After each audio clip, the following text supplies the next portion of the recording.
Hello, everyone. Thank you so much for joining us. Today, we will be doing a question and answer session part two with our game development team here at Explore Studio. We have three games in the pipeline, but we have one being released on the 29th of January. So we are really excited to share that with you all.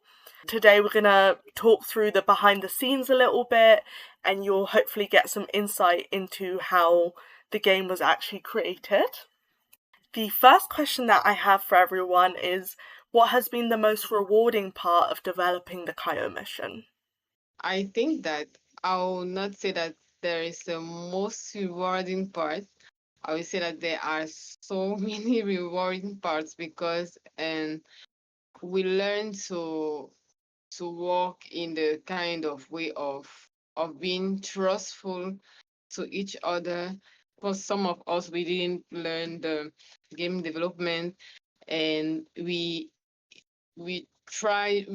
found our friends, and that we are able to do different things. And also we've learned to be patient and have hardworking to to uh to maintain our way of working.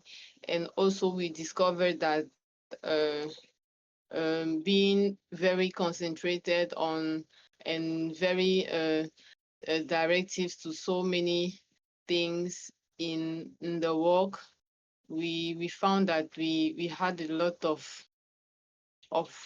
things to discover. We discovered so many things on game development, and I think for me it's the rewarding, the best rewarding. So Mm, to be determined, yeah. yes, it's a journey, isn't it? We all do things for the first time, or one of the first times we do things in a different context for a different purpose, namely to develop a game.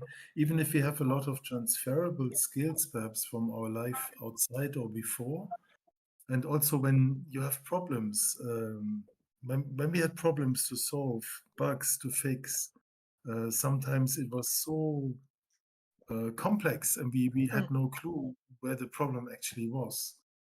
And the only thing we can do then is we can work together. We can try and find out systematically what could it have been and exclude possible problems until we know what it really is, and then we usually find a solution. Sometimes a workaround, or sometimes the absolute solution that can actually solve the problem forever. Um, yeah, it's and all of this is good fun. Yeah, you have a lot of challenges, mm, um, but mm, also when you see how it all comes together, that is one of the best things, I think. We have always worked to integrate the game. So every few weeks we have a new baseline version in which everything is implemented up to that point in time, is tested up to that point in time. So we always have something that works, and we can see the progress really. Every 2 or 3 weeks we can see the progress, and that is very motivating.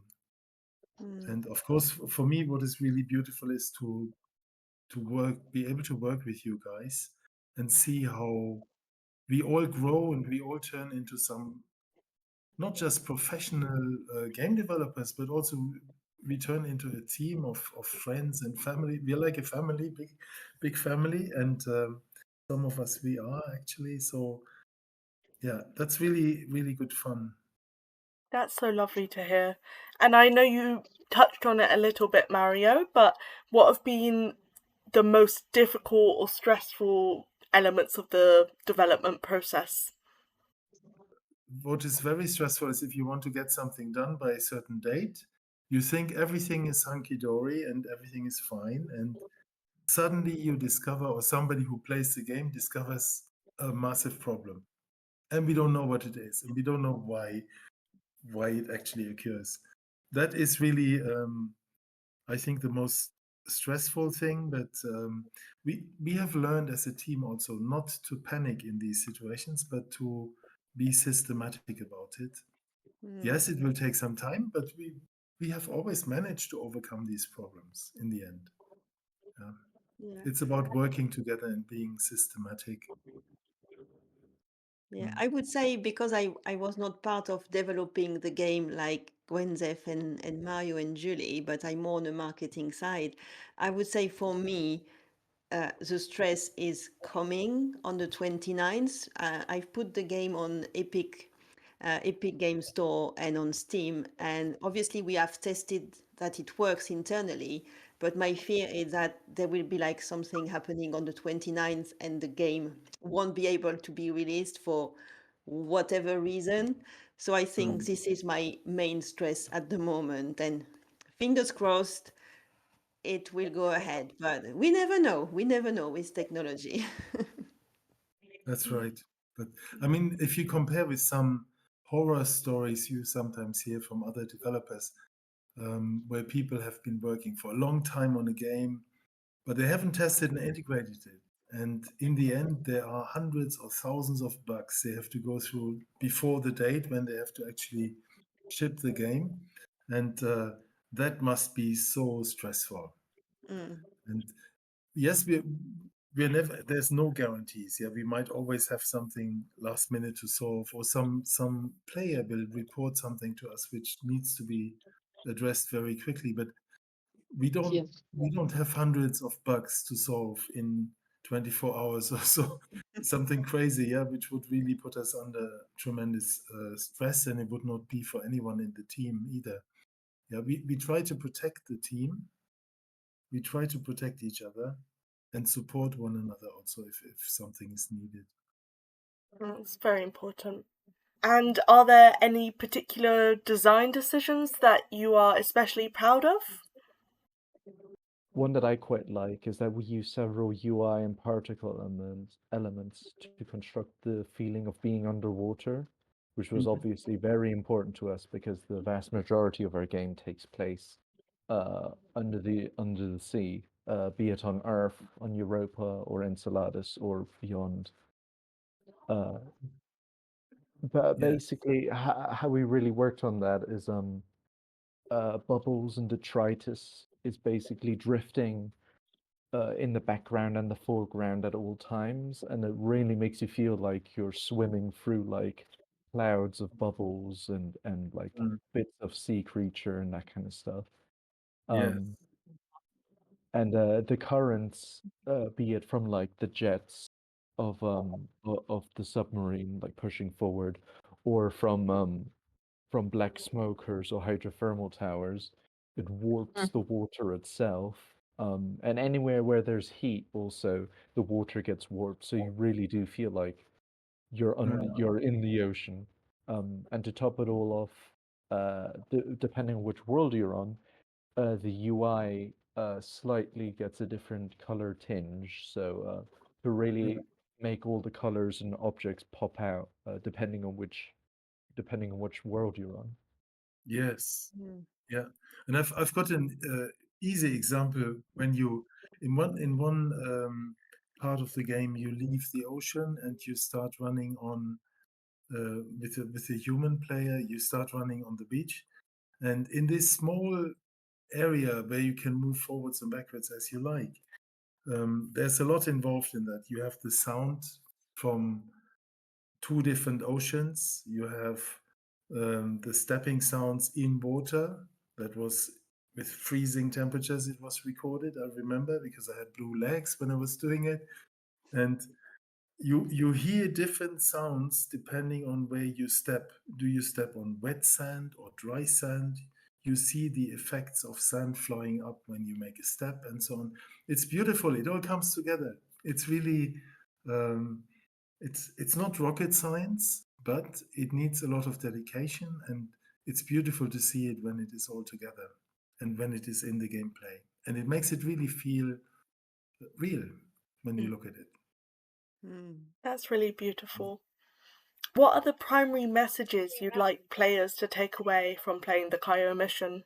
So the Kaio mission is a peaceful game where people from different nations and different backgrounds and different different planets come together and work together. So obviously there's a peace message beyond it, but we also want people to enjoy it and in a peaceful manner. So we are very different from massive or big AAA game where there is always like kind of some violence involved in a way or another. And we wanted to show that you can enjoy a game, make a game that is peaceful and have a deep message. And obviously, like it's also like reflects the values we have. I think at Explore, the values we have together, and from coming and working from different places in the world, being based in different places, being different as well. And this is what we want people to understand and appreciate. You can make the world a better place if you work together. Mm. That's a very not just a nice sentiment. That is really how we go through life. We try to go through life like this. And if you look at the people who worked with us, even one-off freelance work, then it's about half the people come from different countries in Europe, a quarter of the people from Africa, and a quarter of the people from America and Asia. So it's a nice, beautiful mix of we're maybe 15 people, one-off freelancers, and 5 people in the development team. That that's beautiful in itself. And by doing this, we build bridges. We help people to work together. And as in the game, we can do so much more if we work together. We are so much more diverse. I also wanted to add, if you allow me, that we talked about like the values and how diverse we are. If you want to read more about our values, you can go on our website, explorestudiogames.com, and there's a blog section. And we have different blogs there on diversity, LGBTQ+, being together, the way we work. And they're not just written by one person. I think if one has got an idea, this person will write a blog and we review them together and then we publish them. So I think it's a good place if you want to learn more about Explore, our values, what we do, where we're from. Just go there. Yeah, that's That's a true. really good plug, actually. Thank you. What advice would you give to other indie game developers who are just starting out? Few things we have learned very quickly. It's important to protect the team and to help one another. Of course, we already said that.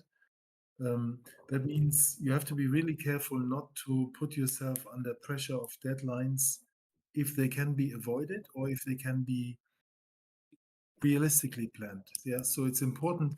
For example, we work with an agile approach, which is really entirely focused on our human strength and our human ways of working together and feeling well. Also, it's important that people feel safe, they feel well, they're protected, because then they can really work well. Yeah, so it makes absolute business sense, and it's much more fun to work. And if we don't have fun to work, we don't want to do it, right? So that's really important. It's very important that we make sure we do not get into this situation that many game developers are in, where they're under tremendous time pressure, their health goes down. Some people are even depressed or burnt out. Yeah, we really have to make sure we protect one another. Another thing with marketing, perhaps, it's not a mistake, it's normal for the first game that we did not start early enough, perhaps, with marketing. And not having a budget and starting late is obviously a very difficult situation for any game you want to sell in the market afterwards. But I would recommend try and do it earlier, like we will do for the second and third game. Thank you. Yeah, that's very helpful. And what challenges did you find in balancing creative freedom with the technical constraints of producing a game? I would say, like, even if we work with the agile ways, we still have 2 meetings every week. So one Scrum meeting and one more technical meeting where we share like technical things or marketing or well-being ideas. So we still have a structure week with these two meeting, and also like because the game was implemented every other week, we knew like kind of the deadline. But within this week or 2 week period, everyone could work as they wanted, as long as they were there for the meetings. So there was some freedom within the 2 weeks, with obviously like work to do, but you can adapt it with what is best for you. Some prefer to work at night, some prefer to work in the morning, some in the evening. We also have the time difference. So we make it work. Brilliant. And then our final question is, what kind of player feedback have you received during the development, and how's it influenced the final product of the Kaio mission?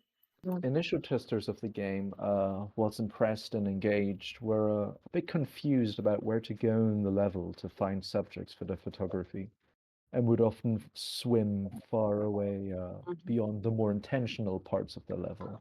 Mhm. So to that, we developed something we call the help function, which it really greatly shaped how our game worked from there on. Like when you press the H key or the Y button on the controller, arrows would grow from the player and point towards any and all subjects within the level, like anyone you could take a photo of, it would point towards them. And depending on the size of that arrow, like if it's a short arrow, that means they're nearby, and if it's really long, they're really far away. And this was great because more testers could realize that there was more to find in the level. Like they figured out like, oh, there's a cave around this corner. Oh, there's some fish over here, and that kind of stuff. Yeah. And it also grants players a sort of impromptu difficulty setting that they could entirely control. So if they really wanted to find everything by themselves without any help, they would never have to press the help function button. But if you're truly lost, then we have a way to guide you. And I would say we have had feedback from different players from the age of 8 years old to, I don't 70, know, I how suppose. old was the 70, oldest one? 75. Yeah, 75. So it's a game for everyone. That's so lovely to Yeah. hear. Thank you so much, everyone, for answering my questions today. Well, thank you for Pleasure. being the moderator, George, today. And I think I will have the final words. I've got the honor of concluding this Q&A today. So just a reminder that the Kaio mission is out on Wednesday, the 29th of January. It's on Steam, Yeah. it's on Epic, it's on itch.io, and there is a 15% discount price for the first 2 weeks. So we really hope you're going to support us and you'll be here for the Kaio mission, meeting the octopus, or the octopi, I should say, the divers, the explorer, and their adventures on Enceladus, Europa, and far beyond. We are very proud of what we've done, and we hope you will like the game as much as we do. Thank you so much, everyone, and looking forward to seeing you again very soon. Yes. Thank you. Thanks. Thank you. Bye. Goodbye. Have a Bye. great Thanks. day, everyone. Take care, everyone. Thanks. You too. Bye.